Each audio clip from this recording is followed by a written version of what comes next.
Welcome back to the roller skating vlog.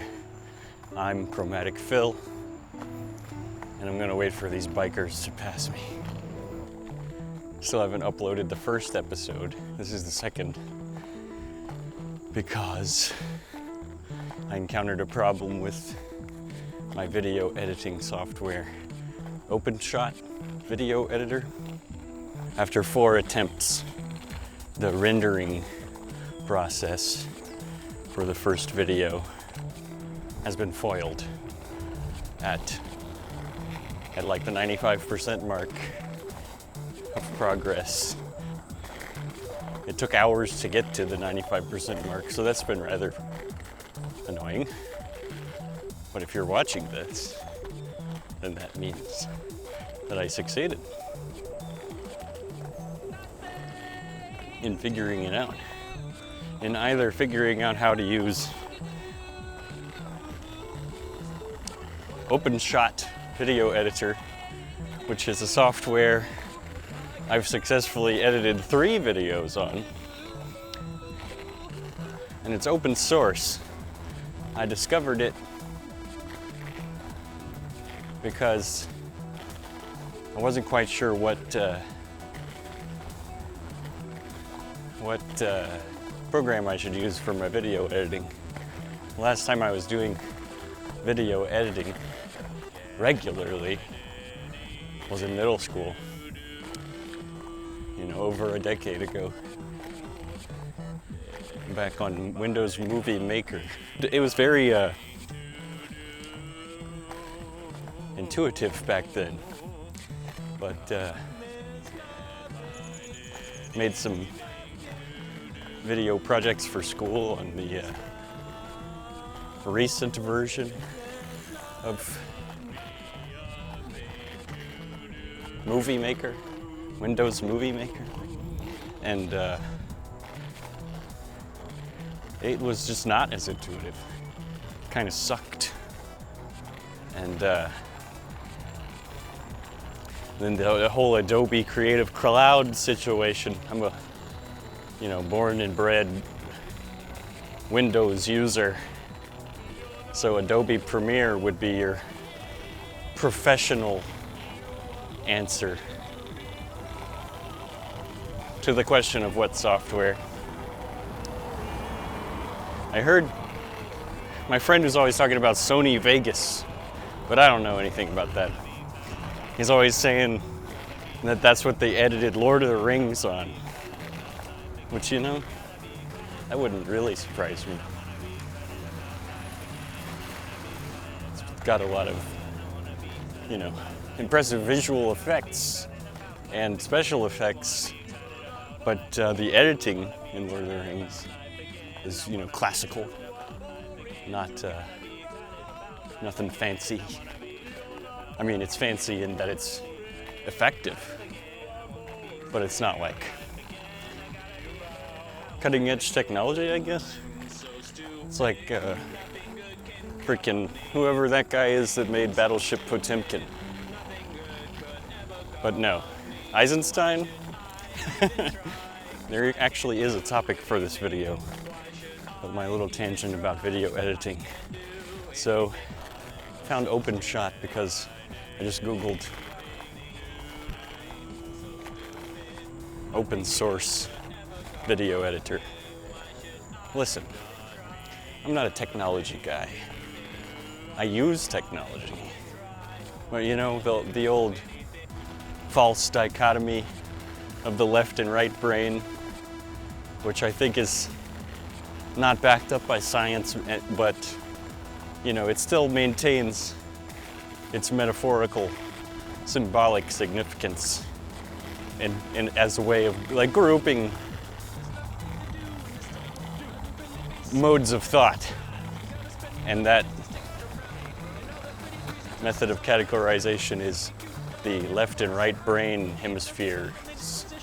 And all that to say, I'm very strongly in one category and only sort of marginally good at the other category. And I can never keep them straight, you know, which one's which. It's like, intuitively, I would think the left brain, on account of the left-hand path and shit like that, would be the creative side. But then, like, something tells me that I'm wrong on that count, and that the left brain is the analytical side. Regardless, I'm the creative one. When I was looking at forums for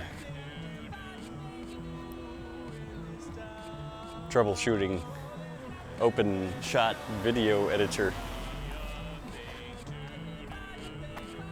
it was all like, they were talking about coding language, fixing it that way. And I was like, that's really cool. I'm glad that can be done. I can't do that. The topic that I've selected, because previous episode was, you know, off the cuff, just riffing whatever came to mind, and without selecting a topic, I ended up talking politics, and you know, that's not what this video series, the roller skating, maybe it is. You know what? It's the roller skating vlogger movement, and we will not be silenced. We'll talk about whatever it is that we see fit. I haven't even told you the topic yet.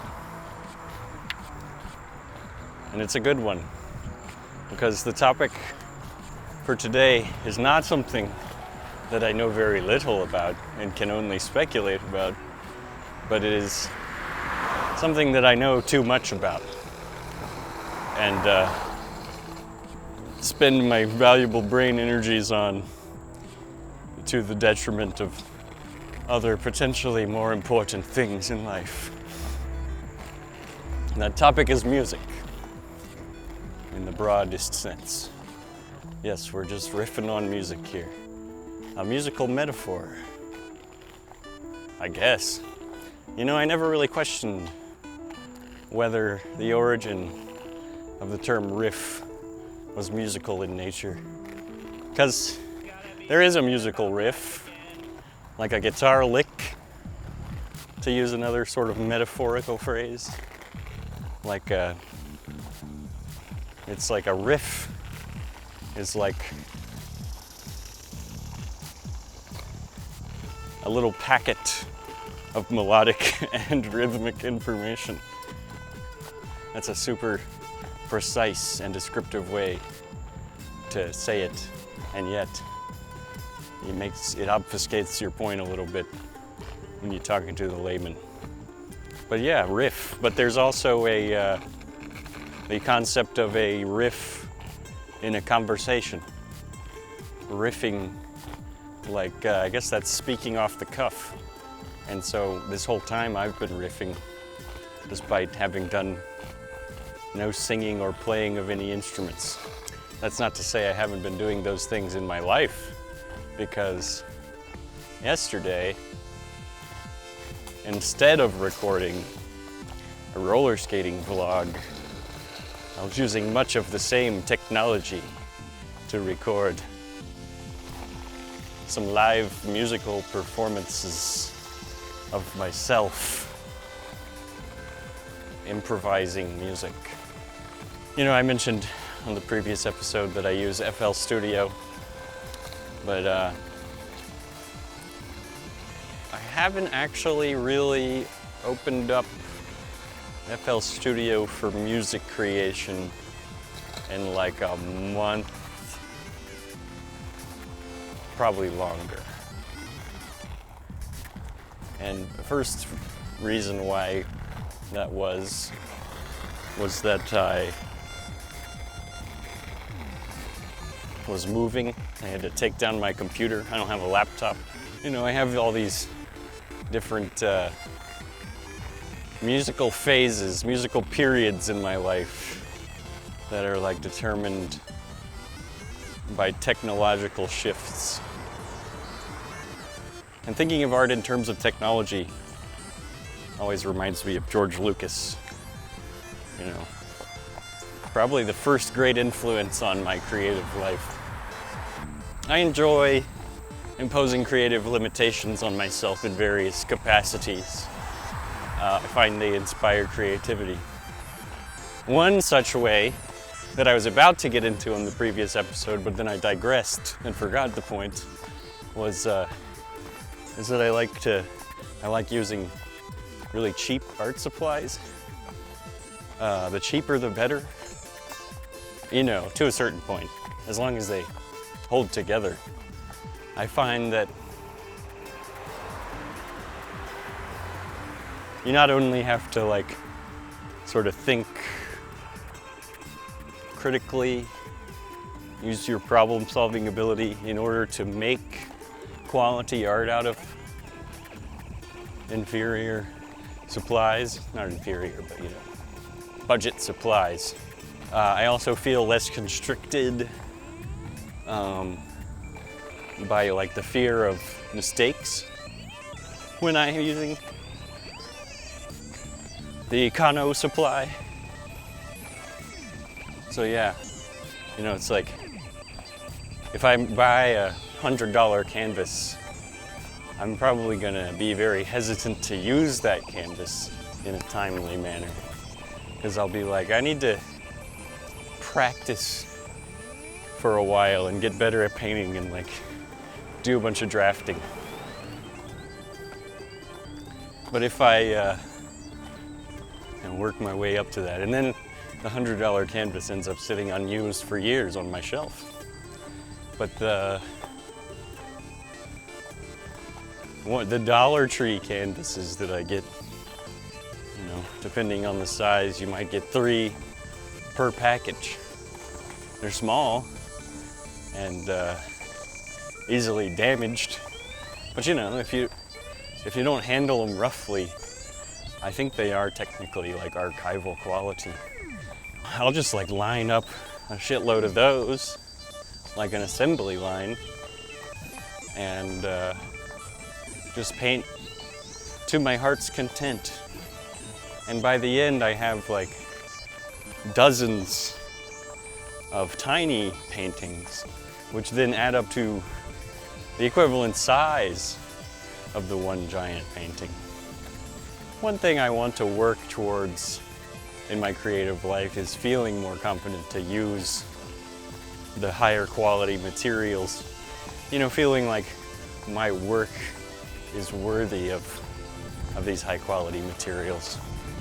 We're constantly aware of our limitations and what we haven't accomplished yet, but we also have accomplished a lot. And you know, I may not be where I want to be in terms of drawing skill, representational drawing, and harmonic improvisation, to swing back to my original topic of music. But you know, my entire life I've been consistently progressing, so I shouldn't feel bad about where I am, because I'm so much further than I was. Placing creative limitations on yourself voluntarily can inspire creativity. I was kind of like wanting to be a songwriter, a music composer as a teen, but I didn't have any education. I was teaching myself, so kind of didn't have a direction for how to develop as a songwriter slash composer. I did write a lot of lyrics. I wasn't really sure how to find out how to shape those into finished products. You know, I wrote a song here or there, but since I'm barely literate in music notation and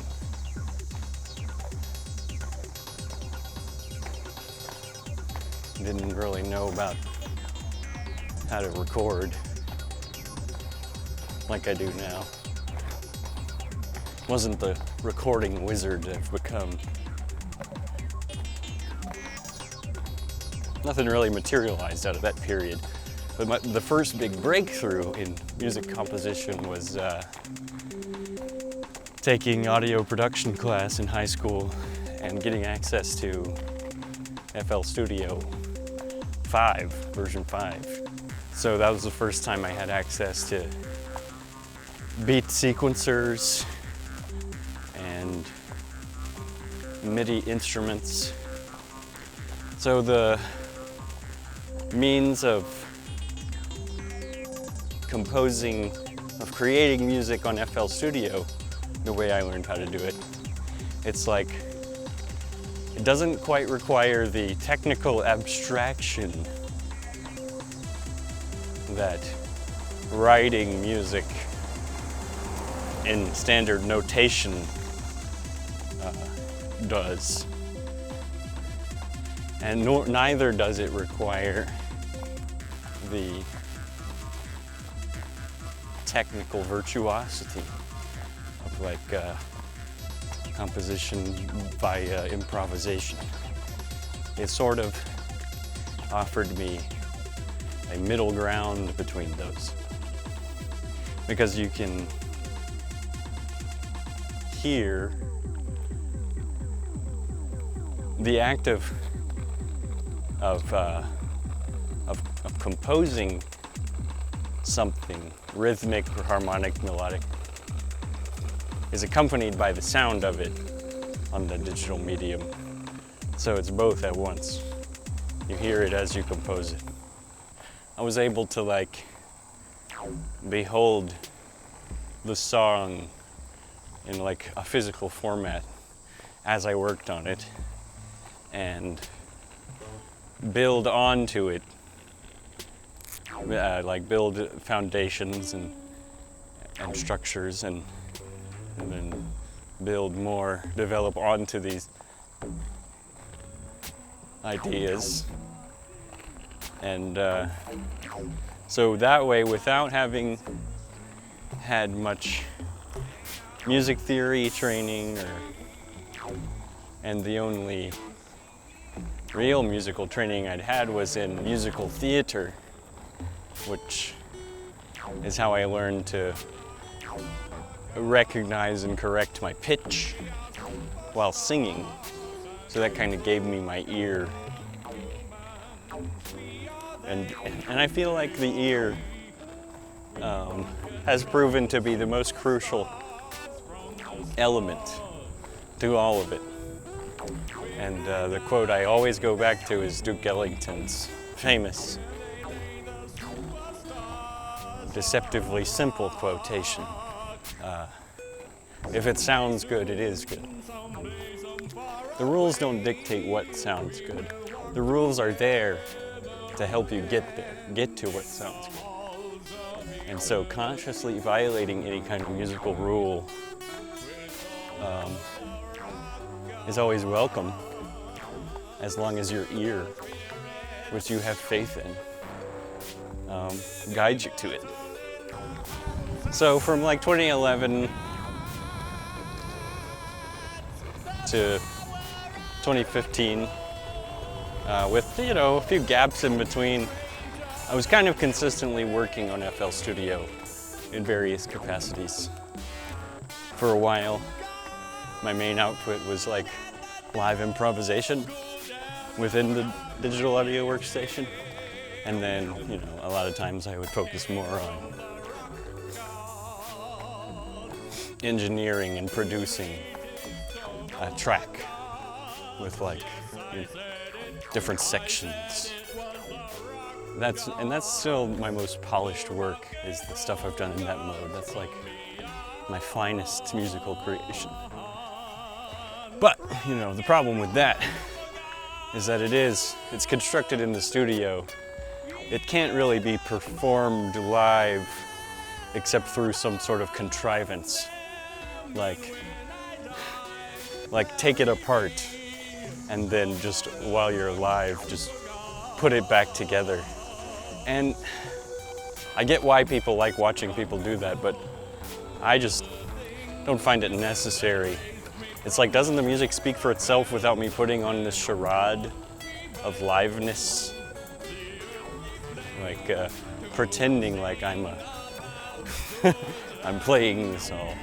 I don't know. It would make me feel like a imposter, a fraud. And a lot of times while I'm watching live electronic music, I find it fraudulent. And I recognize that I'm oftentimes being unfair and not noticing what all goes into it. But the bottom line is, you know, not all music needs to be appreciated in a live setting. But anyway, my rollerblades are falling apart here. I gotta get new ones. So I did that for a couple of years, and then in 2015, my external hard drive went and broke.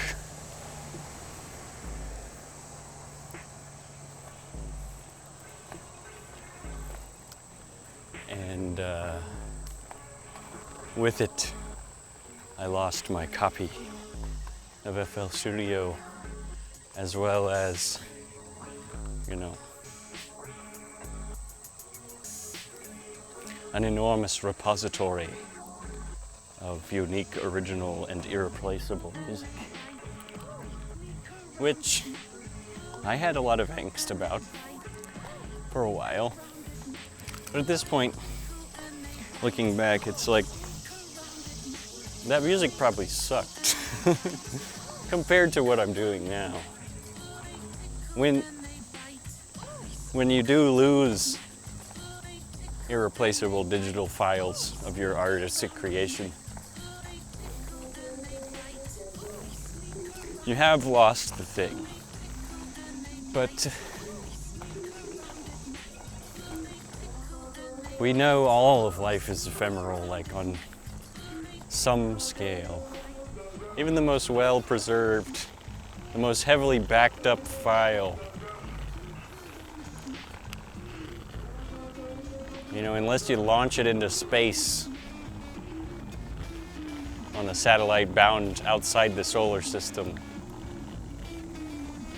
it's all getting wiped clean when the sun dies or whatever, or when there's a big ass solar flare, or when North Korea hits us with an EMP, like a crazy friend of a friend. All right, I'm not supposed to use crazy. A paranoid friend of a friend speculated was on the brink of happening 3 years ago. What you haven't lost when you lose your recordings is the accumulated musical experience of your life leading up to that point, including the process of recording and even of having listened to that recording and learned from it. And that is how I have made peace with losing so many files over the many years. Drawing back closer to my point, when I had that catastrophic loss of data back in the fall of 2015, I transitioned at that point, you know, because it felt too sort of fresh, like emotionally raw, to try to rebuild the digital situation, the FL Studio situation, out of the loss. And it was just reminded me too much of the loss, and I was focused on moving forward. So I started getting into buying hardware devices to facilitate live performance.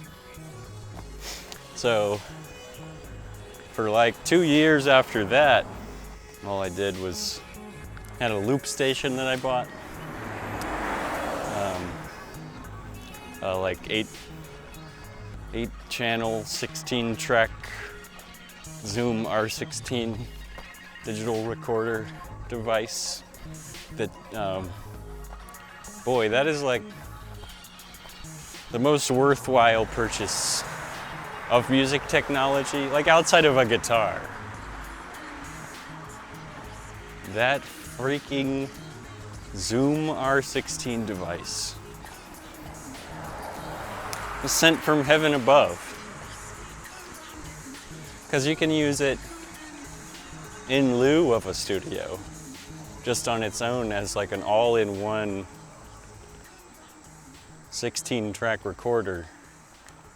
So it's basically like what the Beatles recorded all their demos on, only the super futuristic advanced version of that. And it can be used in tandem with your home studio as a USB interface with the computer.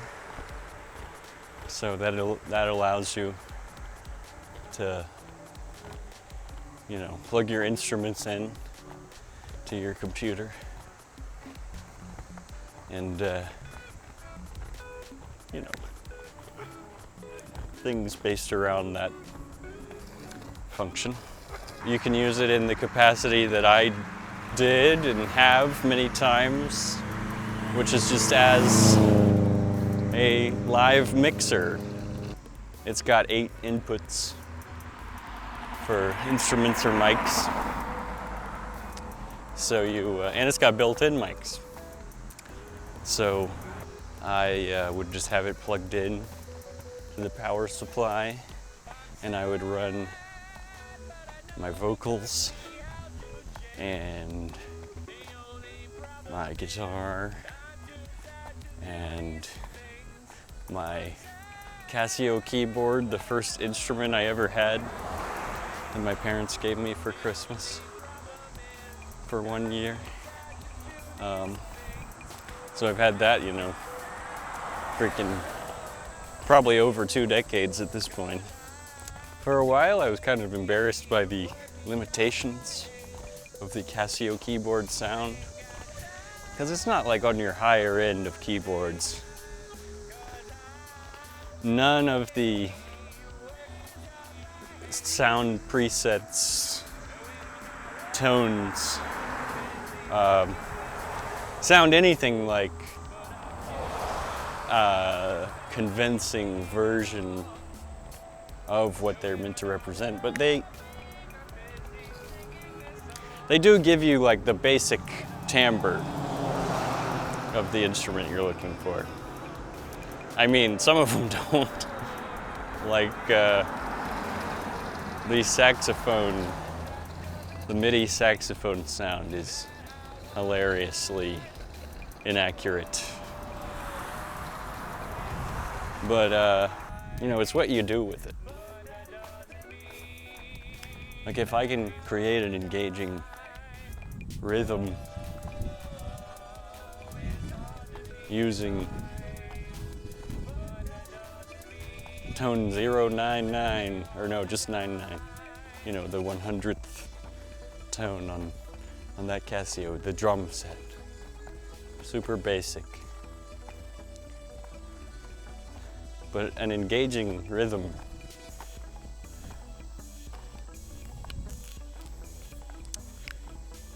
A super high quality timbre to your drum samples. Like, yes, that is an asset to your music. But you don't need that in order. Like, an engaging rhythm is an engaging rhythm. As long as it's not like sounding blown out or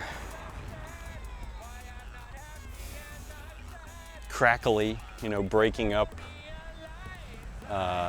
or distorted in some unpleasant way, but also adding distortion to your crappy Casio keyboard sound effects can make them sound way cooler. And that's what guitar effect pedals are for, man. Just changing up your timbre and giving you a rich palette of sounds in which to construct your musical expressions. And yes, for me, expressiveness is my highest ideal in music. But I'm gonna wrap it up here and tune in next time for part 2 of our music discussion, because I didn't even get to any of the points that I planned to talk about. So remember to send me a link to your own roller skating vlog so we can get this roller skating vlog movement going. And also send me $1 so I can buy a new pair. All right, ta-ta.